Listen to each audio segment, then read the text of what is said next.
Kwa hiyo Waisraeli wao wanaposema wanarejesha ufalme, wanafahamu ni ufalme wa kisiasa. Kwa hiyo walikuwa ni watu wa wanaharakati. Yesu anawaambia ufalme wangu sio wa kisiasa. Hauhusiani na Kaisaria, hauhusiani na utawala wa dunia hii. Ufalme huu ni ufalme tofauti, sio wa hapa. Kwa hiyo akawabadilisha bado, ili mgharimu pia baada ya kufuka kwake siku 40, akiwaelekeza watoe akili zao, waweke kwenye upambele juu ya ufalme wa Mungu, sio hapa duniani.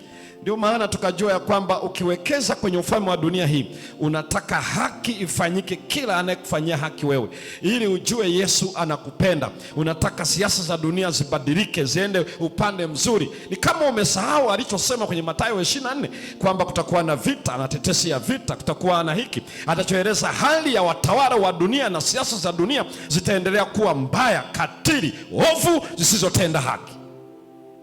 Kwa hiyo ikiwa hilo litakuwa mojawapo inayokusumbua sana na unataka Yesu aingilie kati, utaingia kwenye shida ya uharakati ukiuchanganya na ufalme wa Mungu. Na Yesu anasema sio wa ulimwengu huu.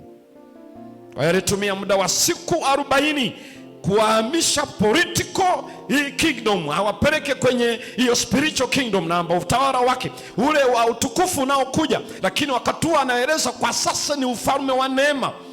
Ufalme wa neema hauangaliwi kule, uko ndani ya mioyo yenu. Ndivyo alivyowaambia Wafarisayo walipomuuliza ufalme wa Mungu utakuja lini, akasema hauchunguzi kina kusema ule pale ama uko kule. Tazama ufalme wa Mungu uko ndani ya mioyo yenu. Anazungumzia neema ya Mungu inayobadilisha maisha yao kwa kumkiri na kumpokea yeye. Huo ndio mchakato wenyewe, sio kurekebisha Kaisaria na utawala, kurekebisha Pilato na mahakama za dunia, sio kufanya hiki na kile.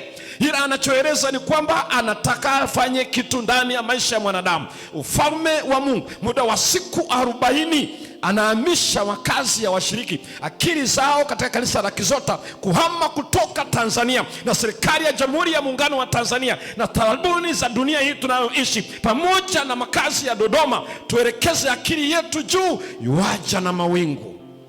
Kama tukibakiza na akili zetu za hapa dunia, tutahama kutoka wamishonari, tutakuwa wanaharakati.